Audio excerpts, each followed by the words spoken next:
court for the win. It's good! Okushevsky takes flight as SGA plays through the contact, banks it in on the foul.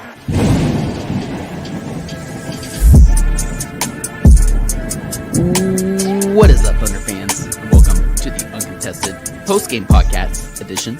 We are a proud part of the Blue Wire Podcast Network and the official podcast of SI Thunder.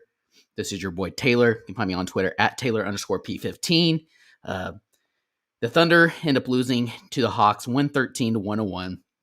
What was actually a pretty fun game considering SGA didn't play, which we'll get into. The Thunder lose their third straight after a pretty hot week this 2 weeks ago. This past week, or just this past 4 or 5 days now, not nearly as good, but the competition has been better, right? They played the Bucks on the first game of their East Coast road trip. They then played the Celtics 2 nights, or was it back-to-back? Yeah, it was a back-to-back.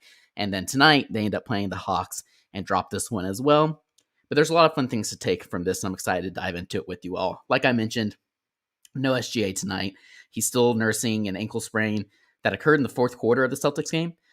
Dave Bliss, the acting head coach right now with Daignault back home with his wife, who is about to give birth on this road trip. Bliss took over, and he mentioned the Thunder staff didn't know exactly when it happened or how, but it did occur. They can confirm in the Celtics game, which we all already knew. The good news about that, though, is that he was going through pregame warmups, and he was questionable up until like about an hour or so before it was announced he wasn't going to play. So it doesn't seem to be too serious, and I think that's good news. That hopefully we'll get to see him when Thunder come back home on Wednesday night and play the Utah Jazz. Obviously, they're going to need him against the Jazz, and we'll make it a much more fun game. So I don't think it's anything too serious, but being precautionary. But the biggest questions I had heading into the game without SGA were who was going to score, obviously, or score more in Shea's absence. How is Giddey going to look as a primary facilitator? Because we knew that he was going to end up getting the primary ball handling duties with Shea out and playmaking duties.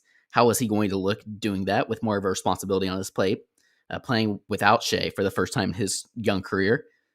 Who else was going to help facilitate, right? Obviously, we know Giddey can't do it all by himself. And I think the fun part is there's pretty good answers. We got pretty good answers for all three of those questions. Overall, it was really an increased scoring effort from just about every player who played tonight. In fact, every Thunder player who did play, minus the garbage time, shout out Gabe Deck, at the very end of the game when Bliss cleared the bench. Every Thunder player who played tonight scored, and that was really important. A really balanced scoring effort, which we'll get into. The other question, Giddey looked absolutely incredible as a main facilitator, and I can't wait to dive into that as well. And then the answer to the third question, well, Giddey honestly took more, I guess you would call it reps. He took the majority of the responsibility when it came to ball handling, facilitating for others. But he did have other players step up, primarily Lou Dort. Took a swing at it, sometimes great, sometimes not so great. And then Ty Jerome in that second unit really came in and played the backup point guard duties and did a really good job with it, especially from a scoring standpoint, which we'll dive into also. So, again, let's just go ahead and break it all down. A really fun one, more of a fun first half than the second half. That's kind of where a lot of the fun stuff happened outside of what we saw from Giddey tonight. But we'll just go ahead and go through quarter by quarter some of the highlights, and then I have some things I want to jump into and pick your all's brain. So all of you in the chat, be sure to continue to drop your comments, drop your questions. I'll get to those at the end. Excited to break this one down with you all. First quarter happens. Thunder started the game with 6 assists on their first 8 makes, with 14 of 17 of their points coming in the paint. Again, super impressive, specifically when you take into consideration some of these guys playing for the Hawks, and Clint Capella, John Collins, right? Like so much length and strength and size for the Thunder to do that. And that was a thing that carried out through the entire game. I thought was really impressive because as we've seen over the early weeks of this season, teams have adapted and adjusted to this OKC offense. They know that getting Shea and Dort and Baisley and Poku, the entire team loves to drive the ball and try and finish around the rim. So we even saw, like, for example, the Miami Heat with that matchup zone. It's a good example. Teams continue to try and pack the paint against OKC. That's led to a lot of recent struggles for SGA prior to his injury. But tonight it didn't matter, and I thought that was really impressive. There was a lot of ball movement starting in the first quarter. I thought Giddey came out super aggressive from the very beginning, attacking the rim, finding teammates, also not afraid to shoot the ball and finish around the rim, whether it be a floater or trying to draw contact. He was just making some insane passes from the very beginning. Again, something else that carried throughout the entire game, but there was some so good that his teammates weren't even ready for the ball and fumbled the pass because they weren't ready for it. It was incredible. I think of two that he had, I believe, in consecutive offensive possessions where he drives to the rim and found I almost said Baisley, not Baisley, Favors. Once in the mid-range, the other Favors was down the other block, and somehow or another, Giddey had just a ridiculous two-handed bounce pass that he wrapped his arms around a defender and was able to get a bounce pass to, like I said, a Favors who was not really expecting that pass, and I think he actually was able to finish it this time. Favors was better tonight. Giddey's teammates were better, I think, finishing his passes as his assists as a whole, which led to him having more assists. But again, Giddey just really set the tone from the very beginning, not just for him, but for the entire team. Now, I did mention Baisley on accident, but I do want to mention him here. I thought Baisley played a good first quarter. He was aggressive within the flow of the offense. He created some offense when the offense kind of became stagnant, especially without SGA, which I thought was important. He did a good job there. And he played really good defense as well. The defense carried through the majority of the game, but unfortunately, that was the only thing that stayed around. The offense was just horrendous after that for Baisley. But overall, I thought he played a pretty solid first quarter. And I think that earned him minutes throughout the game. And I think they needed him against, like I said, bigger guys, especially John Collins. It was quite the battle between John Collins and Baisley there early on at that power forward, stretch forward position. So the second quarter was a blast. Mike Muscala gets in at the very end of the first. Second quarter, he catches fire. Scored, not in the way you would think, though. He scores 9 points in 7 minutes. But I believe he only hit 1 or 2 3-pointers during that time. He was hitting a lot of mid-range shots, getting some putbacks, and really gave this Thunder team the boost that they needed. I believe they were down. They weren't down by double digits at this point, but they were able to make a little bit of a comeback.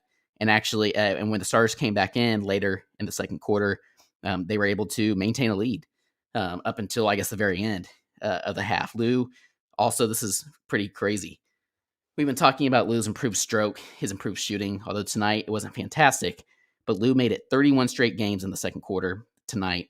He made it 31 straight games with they made 3, and 8 straight games with at least 2 made 3-pointers, which is pretty great to see. So obviously, at least 8 straight games with at least more than 1 3-pointer. The Thunder kept going at Trae Young on offense. That's what really led to a lot of that comeback. And again, that was led by none other than Josh Giddey. He was just basically bullying Trae with his size and strength.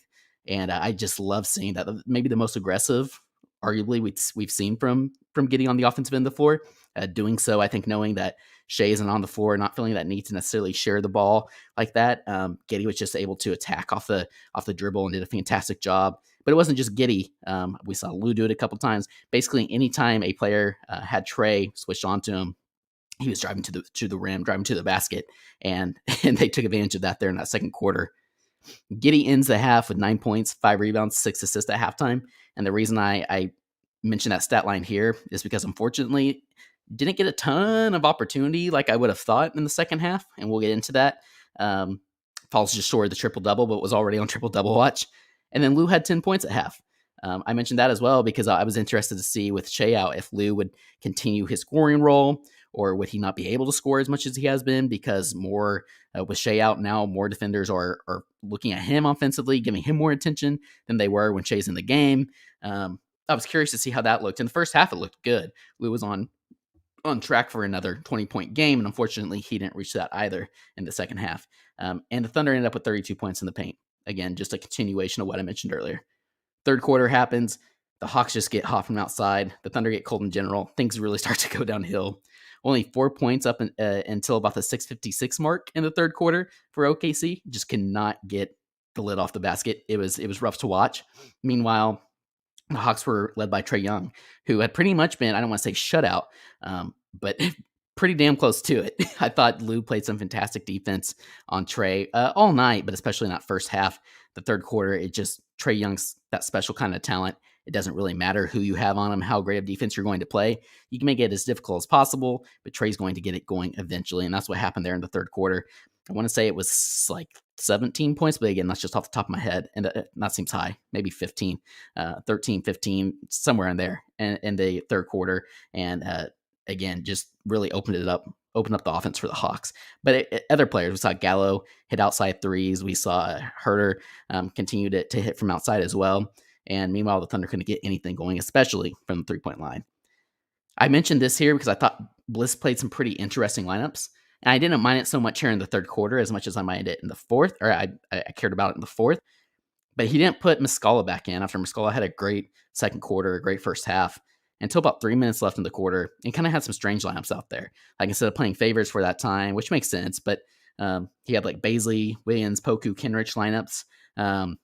At one point, I believe he put JRE back in with Baisley, which is fine, but like if you're wanting to play JRE at the 4, and I know Baisley's been playing good defense, but Muscala was as well, honestly, on the defensive end of the floor, and I think he could have provided a much needed spark for that Thunder team to keep this one close. Now, I'm all about prioritizing player development, and that's what it was, but the game just kind of got stagnant there, and that kind of lasted into the fourth quarter, and unfortunately, I think kind of affected what could have been some great player development for some of these guys, especially like Giddey, who had it going tonight, getting to play in a close game like that. Instead, it just felt like the Thunder could never get over that 12, 13-point hump.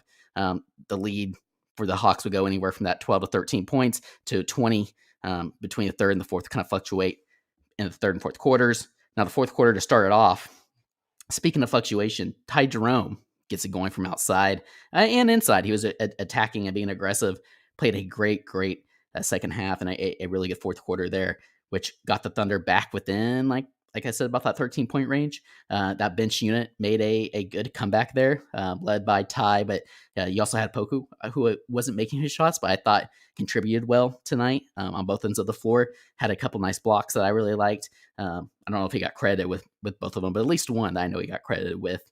Kenrich Williams, I thought played really well. They all played really well together there. But ultimately, the Thunder, like I said, couldn't get past that 13-point lead that the Hawks had. But here's my biggest issue I think I had with Bliss tonight. In the fourth quarter, I understand maybe not even wanting to win this game, right? Or whatever, prioritizing player development, whatever you want to call it. But Giddey just had it going. He was playing fantastic. And he doesn't see the floor again until 5 minutes left in the fourth quarter when he's on triple-double watch. You can play Giddey with that all-bench lineup. I know Ty Jerome was playing great. Guess what? You can play Josh Giddey alongside him. We've seen him play with other ball handlers all the time. And in fact, Ty Jerome was contributing the best due to his scoring. And, I think it would have been a great time to put Giddey in alongside him rather than Poku or I'm trying to think of the other guard they had out there. I don't know. It's just very interesting that Bliss decided to wait until so late into the quarter to play Giddey. He even brought back some of the starters like Baisley, Dort, JRE before he brought Giddey back in. And I know that Giddey had probably played the most minutes at that point, but I don't know. That just seems like a game that you really want Giddey playing a lot of minutes out there, kind of like we see SGA do from time to time, right? And I just found that very interesting. That was something I wanted to mention. So again, like I said, very eventful first half, not so much of a fun second half, but the fourth quarter at least was much better. It was really that third quarter where everything really went downhill and just never really gave the Thunder a chance, whether it was coaching, whether it was the players, whether it was the Hawks just getting warm. No SGA obviously started to show there in the second half. That's really kind of where it fell apart. So I have some negatives and I have some positives. For you longtime listeners, we always end on positives. So let's go ahead and jump into the negatives here. To kick things off, and we'll end on a positive note as we head back into a homestand with OKC coming back home. So my first is Sirius Baisley, and probably the biggest, if we're being completely honest. I say this with the disclaimer that I understand and recognize his defense was pretty fantastic. Again, when he's playing against guys like John Collins, I think was the biggest, no pun intended, biggest matchup, but also physically biggest, right? I thought he did a really good job. He continued to look really good when he's guarding the perimeter and shuffling his feet and contesting shots. I'm trying to see if I can go back to my stats here. Baisley had only one block. That's interesting. I thought he had more than that. He had some he contested at the rim. I thought he did a good job there. Again, he looked good defensively, and I understand that's why Bliss wanted him out there as much as he did.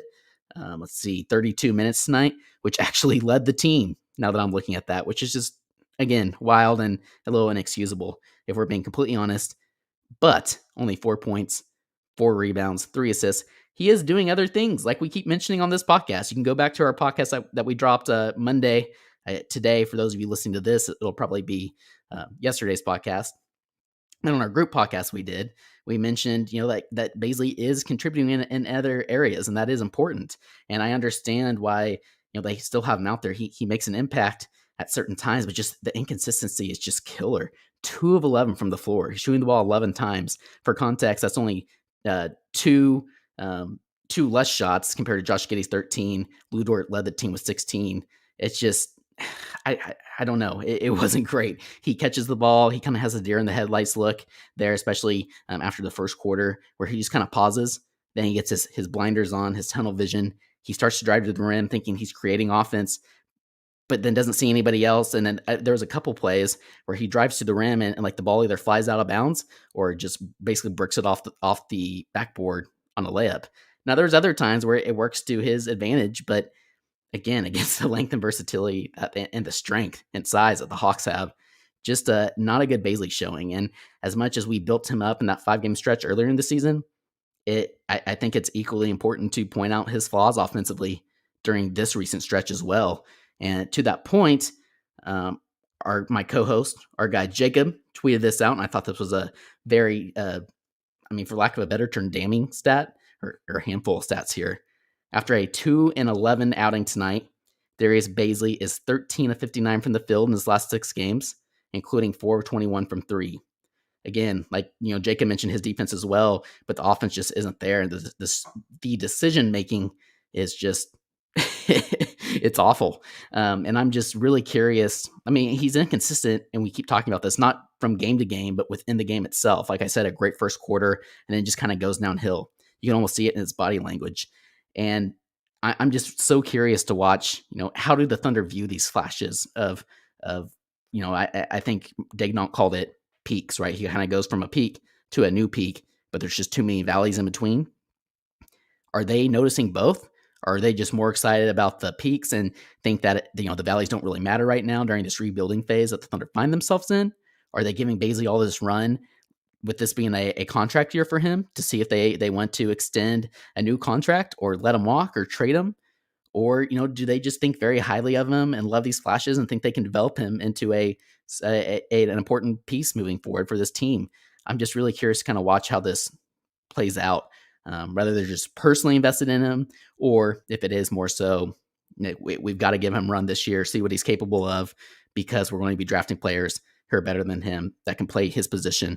And I don't know. It's just something to keep an eye on. And it's only right, I think, that we mentioned it here in this post game as well. And something to keep an eye on. I hope he starts to begin to play better, hopefully starting against Utah. And hopefully getting Shea back will help him some as well. But just a lot of inconsistency, especially on the offensive end for Baisley, no matter how solid his defense has been. I think we were talking in the Slack, Kamiar was making some solid counter arguments to all of us who were kind of harping on Bays. And I think Jacob did say, he might be the second best defender on this team right now. And that's worth mentioning, but the offense just almost makes it not worth it. So enough on Baisley. I went a little too long on him there probably. But this is a pretty quick one, but equally important. Maybe not so much for this season. Again, this almost could be by design, such as the lack of rim protection that this team has this year. But the Thunder 3-point shooting just continues to be awful. And it was maybe at its worst tonight, where the Thunder as a team shoot, oh gosh, I lost it. There we go. 10 of 38 from 3 tonight. That's compared to 34 shot attempts from the Hawks. They shoot 14 of 34. The Thunder shoot 10 of 38. For reference, they took 97 shots. 38 of those are from 3. I think that's honestly, when I was looking at the shot differences from the first half stats, I thought the 3-point attempts were pretty high for how poorly they were shooting them. That kind of leveled out in the second half, so that's good to see now that I'm looking at it again.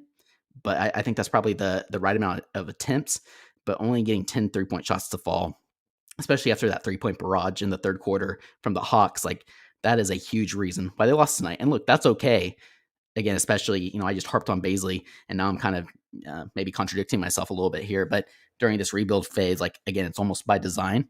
But it would be nice to see some of these guys step up and start to hit threes. Obviously, Baisley is a big one.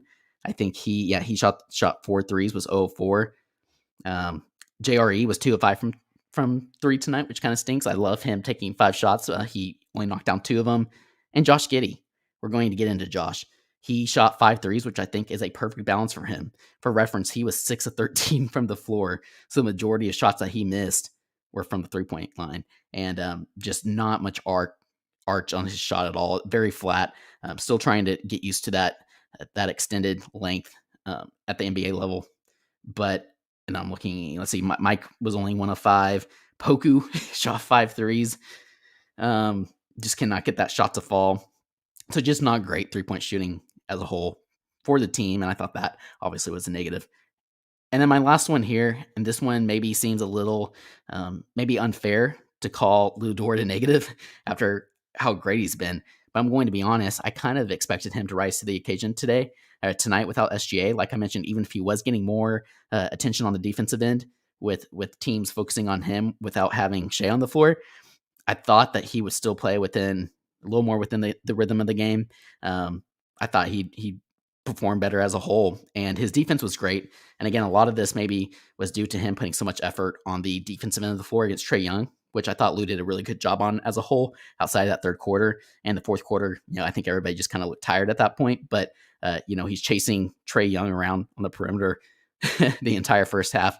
And his offense kind of showed that, I think. He resorted back to just some of that. He's driving to the rim. He's not looking for teammates. He's trying to avoid contact. And then he was just throwing up shots around the rim compared to what we've been seeing where he's been much more efficient around the rim.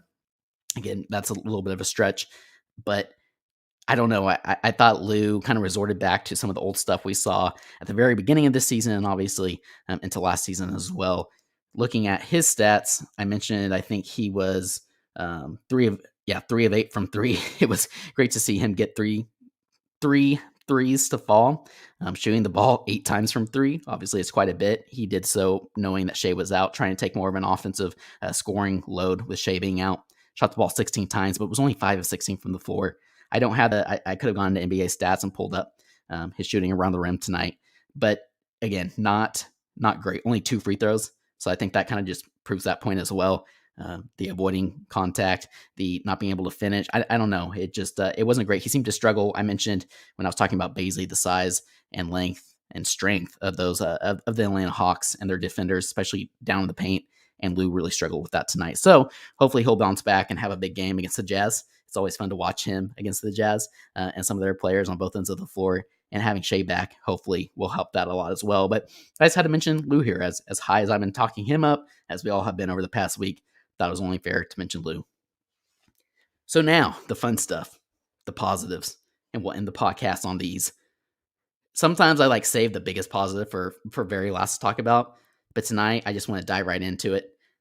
Josh Giddey, just a fantastic showing all around. Outside of his jumper, outside of his shooting, just a fantastic game. His playmaking was just unreal on a whole nother level. At one point, I tweeted out that some of the passes he was throwing out there were Magic Johnson-esque, right? And obviously, I wasn't old enough to watch Magic in his prime, but just watching those highlights, some of the one-handed passes that just kind of seemed to float in slow motion and make it, and go exactly where Magic intended that ball to go to where only his offensive teammate can catch the ball and score. That's exactly what Giddey was doing tonight, and it was really impressive. He had maybe my favorite play of the game. I think the one will probably make all the highlight videos from tonight was in the fourth quarter. Josh Giddey catches the ball on the left wing. He has a defender come up on him. He kind of waits a second, and then he dribbles to the middle of the floor, drives down right before. Well, he has another defender come up on him, kind of shadow him. He has a defender on the block come up on him, and he goes up with a little floater like he typically does, but this time he does this old school finger roll, reminiscent of Dr. J, where he kind of scoops the ball with his fingertips and makes it, and it just kind of left everybody speechless on the broadcast. Speaking of the broadcast, Dominique Wilkins, the Atlanta Hawks broadcaster, and obviously just got, I don't know if you call it inducted, but made the top 75 list for the 75th anniversary of the NBA. He was mentioning apparently on the Hawks broadcast. We got a couple tweets about this on the account, just raving about Josh Giddey's playing, especially in that first half. And then at halftime, Michael Cage came back on in the second half and said that he ran into Dominique at halftime, and Wilkins was just raving about Giddey again. So I thought that was really cool. And, like I mentioned, 0 of 5 from 3. And he had some really nice jumpers, had some really nice looks from 3. I think the thing I loved the most about Giddey, though, was he was doing so aggressively. He didn't care if he missed his first 4 threes. He was going to take that 5th one with just as much confidence as the first. And those will fall eventually. He still has that weird, not really a wind up, but you see him like kind of kick that foot out, kind of twist his body some, trying to get extra power to get the ball there. A lot of his shots are his 3-point shots or jumpers are either short or flat. And I think he's just going to have to gain more strength, more lower body strength, more core strength to be able to get a little more power and get more arch on that shot. The stroke looks good, and I think it'll get there once he gets that power. But man, I just loved every single part of Josh Giddey's game tonight. And besides that 3-point barrage, when Trae Young got it going, one could argue that Josh Giddey was the best player on the floor tonight, and just a complete all-around game. And like I said, I was disappointed that Bliss didn't give him more time in the fourth quarter, because I think he had a really solid shot to get that triple-double. And I think it would have been great for his development as well. He played 31 minutes. Baisley plays 32 minutes. Like, I think it's fine to play Giddey 36 minutes tonight, 37 minutes, especially if you know you're getting SGA back against or think it's likely you'll get SGA back against the Jazz on Wednesday. So anyways, Josh Giddey, I probably didn't even do that justice, but I thought he played a fantastic game. My other one, kind of a sleeper. You don't notice him on the court, and I'll kind of get into this. But just in general, like when you're looking back on the box score, you kind of come across the stat line. You're like, man, that was really impressive. I didn't realize this player had a double-double, and that's JRE. 13 points, 10 rebounds. Again, just like, it's not loud in the way that we talked about Kevin Durant scoring, Shai Gilgeous-Alexander scoring. Those players, you don't think that they're having a big scoring game, but you look up like midway through the third quarter and they both have 28 points. JRE does so in a different way, and the other fundamentals, right? Cleaning up around the basket. He actually had a pretty loud putback dunk he almost had in the first half, which I thought was pretty awesome, but he's constantly crashing the boards. More great defense. He got switched on to Trae Young one possession in the second half, very reminiscent of his possession on Harden, where he was moving his feet, drops his hips, and just plays some great defense. I actually think Trae Young ended up making that shot, but I loved him being able to switch JRE and some of those quicker, smaller players like that. It is incredible, and just what he brings to those lineups are really impressive. So I don't want to completely just rip off the Athletic here and read all this word for word. But Sam Vecenie came out today with his top rookies of the season so far, basically. He had Giddey at 6. He had JRE at 14, I believe, which was great. And he had some really good things to say about both of them and about the Thunder as a whole. I just thought I'd read a couple segments because I think it's really relevant and when I'm trying to portray regarding JRE and his impact on the court. And also, this is a fun, like, for example, you had the Rockets tonight who got beat again, I believe. And there was a lot of people clamoring, like, why is John Wall traveling with the team but just sitting on the bench, right? And why did the Thunder get so much complaining, and why did people get so upset about them sitting Al Horford last season? And why aren't they doing the same for John Wall? And so I think I think Sam Vecenie, first of all, did a really good job kind of contrasting OKC, what they're doing with their rebuild compared to the Rockets this season. He says OKC is a team of kids that plays like they're vets. They have identified mature, intelligent guys and clearly have created a positive culture. To me, that's the difference between them and a similarly talented Houston team. And I think he just nailed it on the head right there. And JRE falls into that category of a kid that plays like a veteran. We've talked a lot about that on this podcast so far this season, mature and intelligent. And Vecenie goes into detail with JRE when he mentions him at number 14. The Thunder are sneaky competitive and competent because they have a group of players like JRE who bring two things to the table. One, Vecenie mentions the high IQ, making the right reads, making the right rotations defensively, playing unselfishly. And second, they take the game seriously every night and make life tough for the opposition. And that's JRE. He mentioned, I mentioned how JRE, nothing he did was flashy. It almost takes you back seeing him have that double stat line, But Vicini mentioned as well, like you're never going to see JRE necessarily on a highlight reel, but he's always going to be doing the right thing and is the perfect fit. That the perfect fifth player for some of these lineups with some of these other young guys like SGA, Dort, Giddey. So I definitely wanted to mention that there. I loved reading that earlier today, and then JRE just backed that up with a very similar game that Vicini was describing from JRE's line tonight. Two more things: the Thunder points in the paint, plus the rebounding.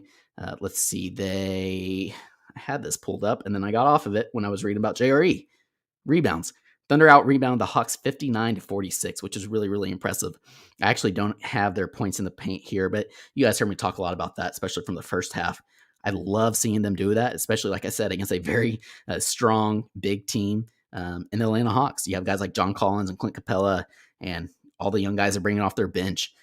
For them to still be able to, especially without SGA, score around the rim like they were able to, score in the paint like they were able to, that says a lot about this team. I also think they got some of those because of some of the passing they were making.